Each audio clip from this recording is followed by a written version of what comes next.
Ya, terima kasih Anda masih bergabung bersama kami dalam Market Review, pemirsa. Dan berikut ini kami sampaikan data terkait dengan jumlah perjalanan wisatawan Nusantara. Kita akan cermati seperti apa pergerakannya. Data selengkapnya bisa Anda saksikan di layar televisi. Nah, ini periode Januari sampai dengan Juni 2025 ini. Kita lihat di tahun 2021, 289,74 juta perjalanan. Trennya naik terus sampai dengan tahun 2025 ini yang sudah menyentuh 613,78 juta perjalanan di bulan Juni 2025.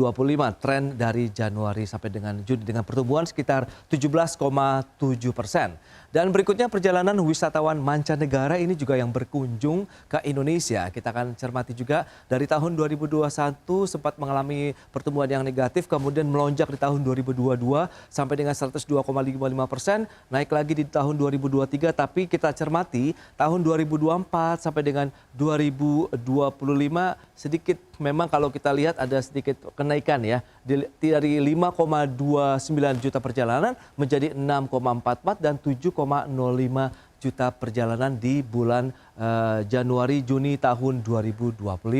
Nah, kita akan lihat bagaimana dengan negara asal wisatawan mancanegara. Nah, kita akan cermati bersama. Ada Malaysia, ini negara tetangga terdekat kita 16,7% begitu untuk dominasi yang berkunjung ke Indonesia, menyusul Singapura 12,98%, kemudian Australia mencapai 10,89%. Tertinggi memang dari Malaysia. Dan berikutnya kita lihat tingkat penghunian kamar hotel berbintang. Ya, seperti yang bisa Anda saksikan juga di layar televisi Anda, ini dia tingkat penghunian kamar di bulan Juni 2025 sudah mencapai hampir 50%, tepatnya di 49,98%. Baik, kita akan lanjutkan kembali perbincangan bersama dengan Ibu Pauline dan juga Pak Maulana Yusran. Nah, dengan beberapa data tadi yang sudah disampaikan, Bu Pauline, lantas bagaimana strategi kemudian Anda melihat dengan beberapa insentif kan sudah diberikan juga oleh pemerintah begitu, sehingga nanti paling tidak di semester kedua ini meskipun kita tahu ini masuk dalam low season, tapi kita masih tetap optimis seperti yang Bu Pauline sampaikan tadi, Bu. Ya, silakan Bu Pauline. Iya, Mas Pras, kalau di kami, karena ukurannya nih bulan tadi seperti saya sampaikan, bulan Juli sampai bulan September ini kan musim-musimnya travel fair ya kalau di pengusaha travel agent. Jadi kami menyiapkan beberapa stimulus khusus buat para pengunjung ketika di travel fair yang seperti biasa kami kolaborasi dengan bank. Karena bank pun juga merasakan adanya penurunan dari sisi konsumsi masyarakat, konsumsi para account holder. Sehingga stimulus itu diberikan bukan cuma oleh para travel agent, pengusaha travel agent, tapi juga oleh bank-bank sponsor. Jadi contoh seperti untuk Astindo Travel Fair akan kami selenggarakan di 28 sampai 31 Agustus di beberapa kota. Kami memberikan cashback berkisar dari 500.000 sampai 1,3 juta.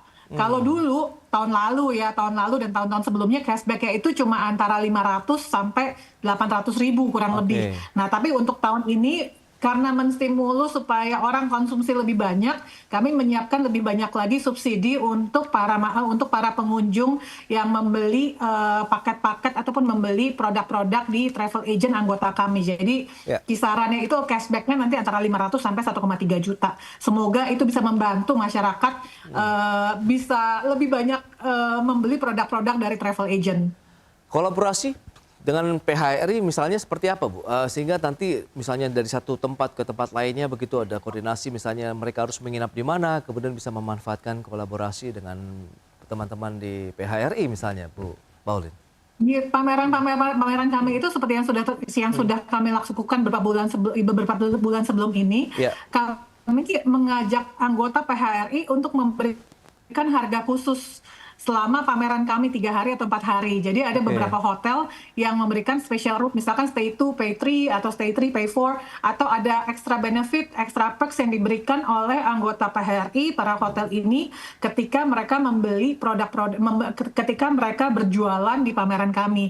Jadi karena event kami pun tidak terlalu besar, kapasitasnya juga terbatas untuk para hotel, sehingga kami minta rate-nya dari teman-teman hotel, dari anggota PHRI, berapa nih siapa yang bisa kasih harga promo. Dan dari Astindo sendiri, Mas Pras, kami juga mengupayakan supaya kita kan maunya travel agent itu one stop shopping solution ya. Jadi ketika tamu membeli dari travel agent itu nggak cuma beli tiket pesawat, tapi mereka juga bisa membeli satu paket sehingga mereka merasakan manfaat dari membeli paket wisata melalui travel agent, which is different with when they buy the product from OTA whatever, mereka akan cuma ketengan gitu, istilah cuma retail satu persatu. Kalau di kami itu kan sudah menjadi satu kesatuan. Kami mengajak anggota kami, jadi kami punya event B2B, Astindo B2B Travel Exchange, di mana di acara kami itu kami mempertemukan travel agent anggota Astindo dengan teman-teman dari anggota PA Hotel di PHRI, kemudian anggota dari Taman Rekreasi Putri, lalu dari anggota berbagai macam asosiasi yang bernaung di bawah GIPI, Gabungan Industri Pariwisata Indonesia. Harapannya supaya teman-teman travel agent ini punya knowledge yang lebih baik terkait dengan destinasi wisata di Indonesia. Mungkin mereka selama ini cuma familiar dengan hotel-hotel di Bali, di Jogja, lalu di Labuan Bajo mungkin, tapi mereka mungkin belum tahu hotel-hotel yang ada di luar-luar pulau lainnya. Jadi harapan kami dengan memperbanyak Astindo B2B Travel Exchange ini dengan berbagai stakeholder di pariwisata, kita bisa memperkenalkan lebih banyak lagi destinasi di Indonesia. Baik, Bu Pauline. Nah, Pak Maulana, lantas bagaimana Anda melihat dengan potensi dari pengembangan dari industri pariwisata, jumlah kunjungan wisatawan mancanegara, wisatawan Nusantara juga yang melakukan bepergian, meskipun tadi ada tantangan begitu ya dari sisi belanja pemerintah, relaksasinya masih belum optimal. Nah, Anda melihat bagaimana potensinya ke depan sehingga okupansi tadi sudah ada kenaikan di bulan Juni hampir 50%. Nah, ini realnya seperti apa, Pak Maulana? Ya, sebenarnya sekali lagi ya, yang paling utama yang kita harus jaga itu sebenarnya adalah daya beli masyarakat.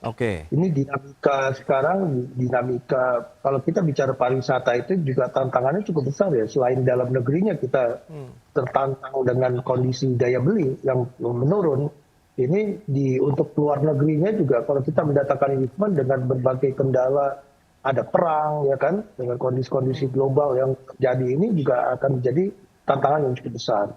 Nah, tapi kita harus perhatikan juga pada saat waktu COVID berlangsung tahun 2020, di mana pemerintah memang fokus menggerakkan kembali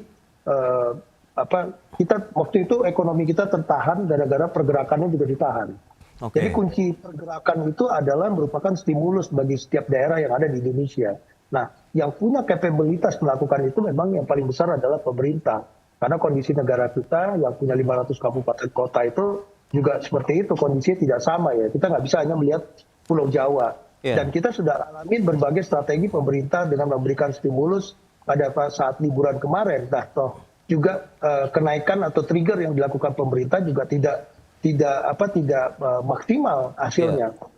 Nah, tentu di semester 2 ini kita harus lihat dulu bagaimana pemerintah fokus terhadap pergerakan orang itu, menghidupkan kembali atau menaikkan daya beli masyarakat. Tentu yang punya kemampuan itu adalah pemerintah, Mas. Sebagai contoh ya, pemerintah harus fokus dengan program-program yang bisa menghidupkan aktivitas ekonomi di setiap daerah, di mana kita tahu 98% aktivitas itu ditopang oleh UMKM, di mana UMKM itu juga mengandalkan pergerakan orang. Nah, ini penting menjadi masukan kepada pemerintah. Namun jika ini tidak dilakukan dengan segera, tentu semester 2 ini akan semakin dalam. Dia tidak akan bisa mengejar pertumbuhan.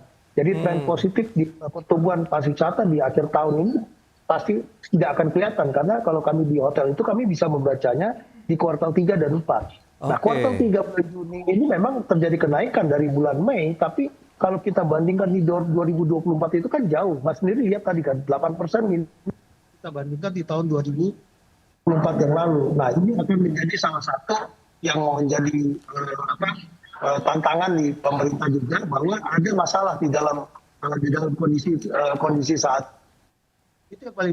Jadi kita masih membaca di kuartal 3 dan kuartal 4. Kalau tidak terjadi kenaikan, bahayanya di 2026 tekanannya akan semakin berat nanti, karena bagaimanapun yang namanya pergerakan pariwisata, pergerakan orang itu juga sangat bergantung dari daya beli masyarakat. Jadi kalau daya beli masyarakat tidak terjaga, ini akan bahaya nanti tahun 2026 ya.